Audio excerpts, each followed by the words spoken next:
There you go. Thanks, Madam Speaker. So this is the operating variance report that just takes us as far as April 30th. This is just the first 4 months of the year. So I'm wondering, I'm looking at the ones that have rather generous negative variances right now.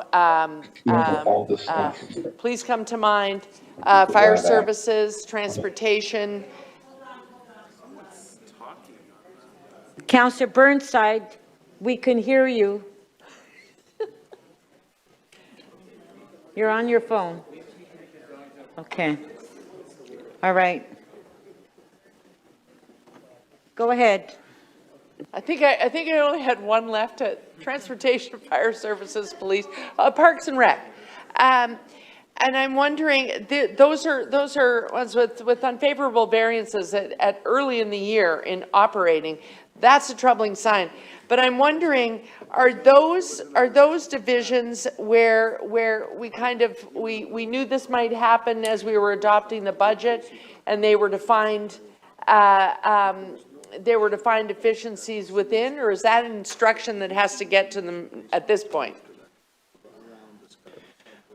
Through the Speaker, I do believe in the case of fire services, there was an expectation that there could be pressures associated with overtime, and provisions have been set aside in our non-program budget to be able to manage that.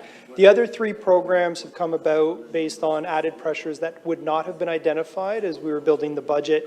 But we do have a process in place which is complemented by the variance reports, where we work with those program areas, identify the drivers of the unfavorable variance, and work with them to identify opportunities to mitigate against those pressures as we continue to advance through the calendar year. So if people are now moving things, can you do this? Can you find this within? If you got money in 2024, could you just do this thing for me? Start a working group, anything that has a staff cost attached. Do they have to deal with their variance process and the fact that they're over budget right now before they can begin to work on whatever council recommends between now and the end of the year? Sorry, Madam Speaker, before the CFO answers, I'm having a little trouble hearing. Quiet. Thanks. Go ahead. Sorry, he has a soft voice. Yeah.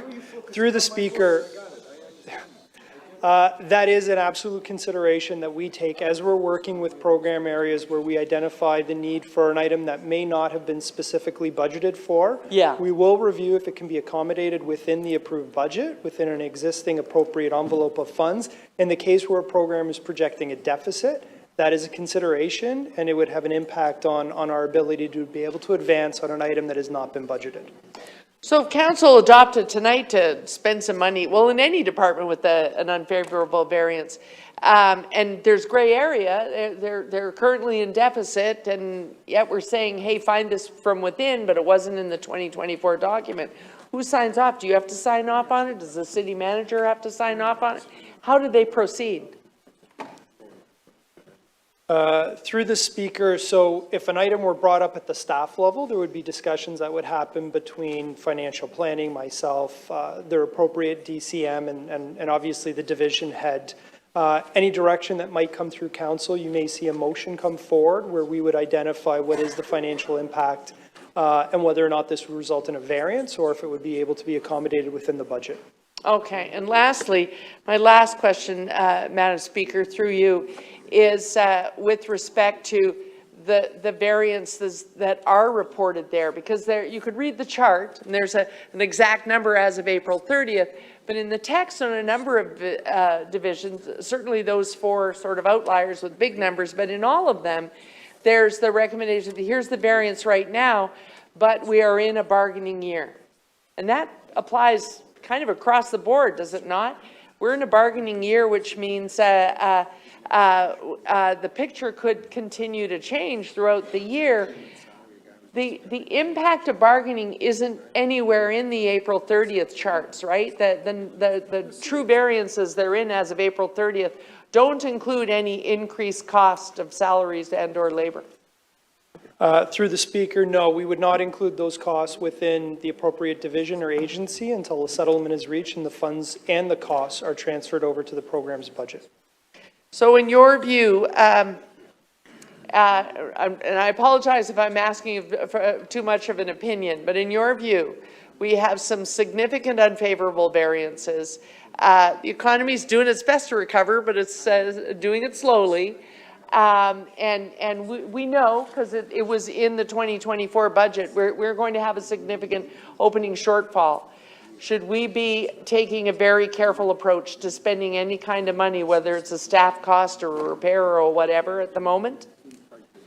Through the Speaker, yes. Through the 2024 budget process, we did identify a multi-year process to bring us towards enhanced fiscal sustainability, understanding that it would take multiple years and we would continue to have significant opening pressures, much greater than our pre-pandemic experience, at least over the next 2 or 3 years.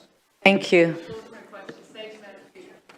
So, Councillor Carroll, are you going to move the report? I am going to move the report with some comments, Madam Speaker. Just a warning. It's a warning, Madam Speaker. I'm going to start to vote no to a lot of things, and I'm going to start to be Debbie Downer. The CFO is working very hard. His financial planners are working with these divisions and other divisions. We are already, as of April 30th, in significant unfavorable variances in a number of our divisions. Now, that being said, we did adopt a budget with a lot of really interesting things to be done this year in them. And they can be done. We've adopted them. We can do them. We can cut the ribbons on them, and we can publicize that these great things happened. But we got enough to be getting on with. We don't need to add a whole lot more. Just now, in the very last item before this one, you saw me vote no to a working group. A working group is not free. Staff who already have 1,000,001 things on the sides of their desks, over and above having to meet regularly with the CFO if they're in a negative variance and explain what they're trying to do to mitigate that. There's a cost to everything we ask to be done. There is a cost to bargaining, and that's happening this year. And in inflationary times, we're not going to get out of that easily. And yes, we have reserves to help us with that, but it will mean that we have an increase to explain to our residents next year. We hope to explain that we did the things we said we'd do in our budget, but we don't need to add to those right now. We just need to effectively and with service excellence do the things we said we'd do. And that, to me, would be something to crow about. We are going to have a World Cup in 2 short years. Centennial Park will be unrecognizable, the number of improvements that are going to happen there. A number of wonderful things are underway. Transit changes, parks changes, a huge number of events planned here. But currently, even that budget is overextended. We need to find more revenue. And so, more soccer fields, where soccer is going to explode all over town.